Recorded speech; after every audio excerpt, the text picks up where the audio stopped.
voilà, montre quelque chose qui peut paraître un peu caricatural, mais qui sonne juste quand même. Enfin voilà, je pense que ça représente assez fidèlement voilà, une certaine partie de la jante masculine, voilà, d'une certaine partie d'adolescents.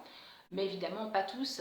Il y a des adolescents qui ne vivent pas du tout les choses de la même façon, qui ne sont pas voilà, forcément dans cette espèce de chasse, de chasseur, voilà, de côté très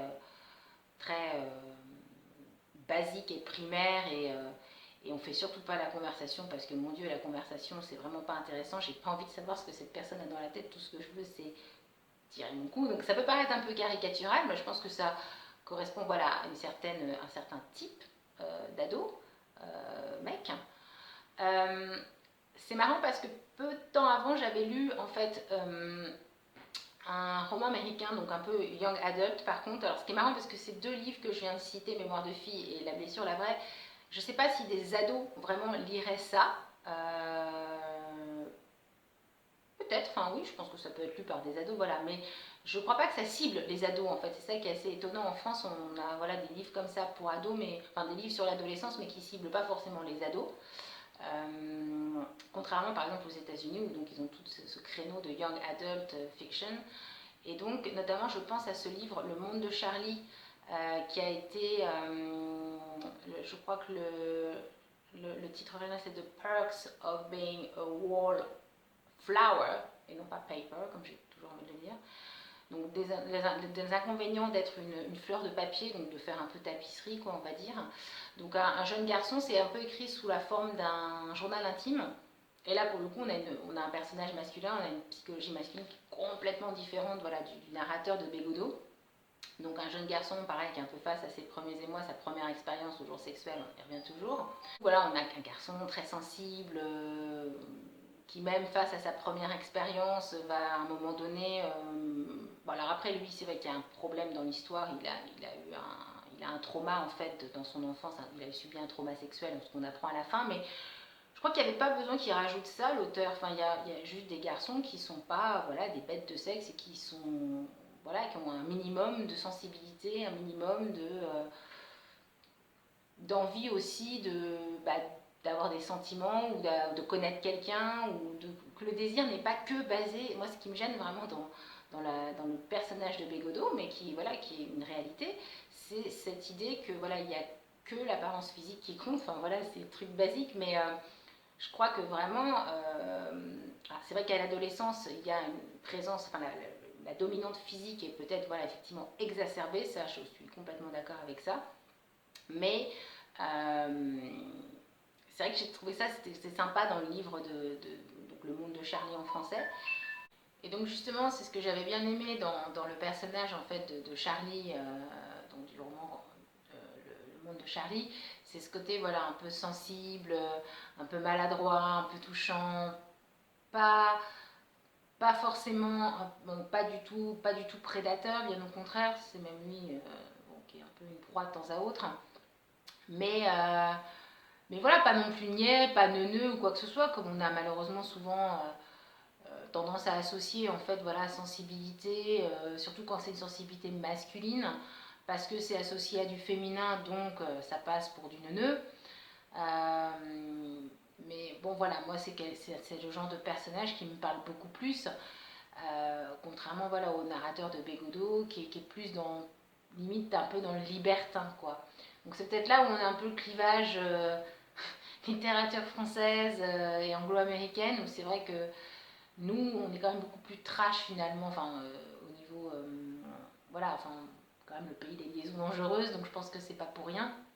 Mais voilà, il y a les rapports hommes-femmes et notamment voilà, qui se façonnent à l'adolescence, voilà, se traduisent aussi voilà, dans ces romans-là, dans ces visions-là diverses de l'adolescence. Mais c'est vrai que je trouve que, voilà, en tout cas chez Bégodeau, et je crois aussi que c'était le cas dans le roman Polichinelle que j'ai pas lu, mais d'ailleurs qu'il faudrait que je lise en contrepoint, voilà, quelque chose d'assez trash en fait, globalement. Bon, après, évidemment, il y a oui, Bret Easton Ellis, donc là, oui.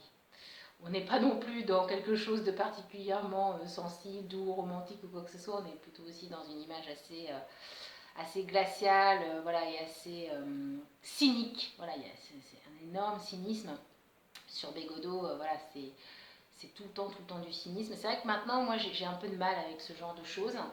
Voilà, c'est plus quelque chose qui m'intéresse forcément. Encore que chez Bret Easton Ellis, je trouvais il y avait quand même, enfin, c'était drôle quand même. Parce que, en fait, enfin, il y avait une dimension encore autre, en fait. Donc, du coup, je trouvais que ça passait mieux. Chez Bégodeau, c'est vrai que je trouve que son personnage est vraiment indigeste. Voilà, il est vraiment tête à claque, il est vraiment insupportable. Et voilà, à quelques rares petites exceptions près où voilà, il y a des petits éclairs de voilà où on retrouve un petit peu d'enfance qui reste, des petits bouts d'enfance qui restent, qu'il essaie de se débarrasser un peu maladroitement. Et puis bon, voilà, il est maladroit dans le sens où justement il n'est pas toujours très à l'aise. Alors comme il dit, il parle beaucoup, il n'ose pas trop laisser les plans s'installer et tout ça. Donc il y a des petites touches de tendresse entre guillemets, mais c'est vraiment assez rare quand même. Et en cela d'ailleurs, il m'a un peu rappelé aussi. Je parlais que la littérature américaine était peut-être plus douce, mais je pensais aussi à Basketball Diaries. Donc là, c'est le récit d'un ado. Alors là, pour le coup, on revient dans les années un peu de Ernaud, parce qu'on est dans les années 60, je crois. Non, 70, peut-être 70. Non, 60. Non, c'est les années 60. Donc on n'est pas loin de Ernaud, et là on est sur un ado donc, qui évidemment va se droguer, enfin, voilà, qui va tomber dans la drogue. Mais au-delà, avant même le côté drogue, etc., un peu extrême voilà, de cet aspect-là, on apparaît un personnage masculin qui est assez insensible, enfin à la fois une grande sensibilité, parce que bon, il y a une sensibilité poétique, c'est quelqu'un qui écrit, etc., mais c'est un joueur de basket.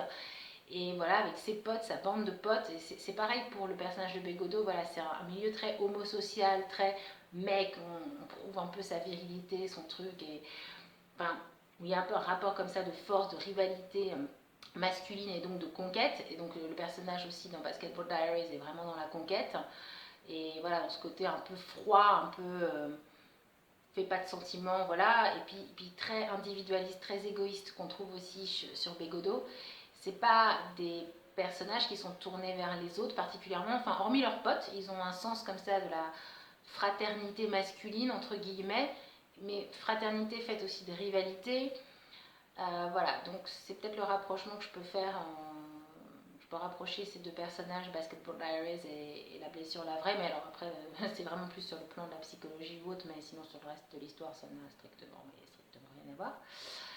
Donc voilà, je crois que j'ai fait le tour sur ce que j'avais à dire sur ces deux romans que je vous invite à lire en parallèle si vous le pouvez, ou si vous les avez lus, n'hésitez pas à me faire part de votre ressenti.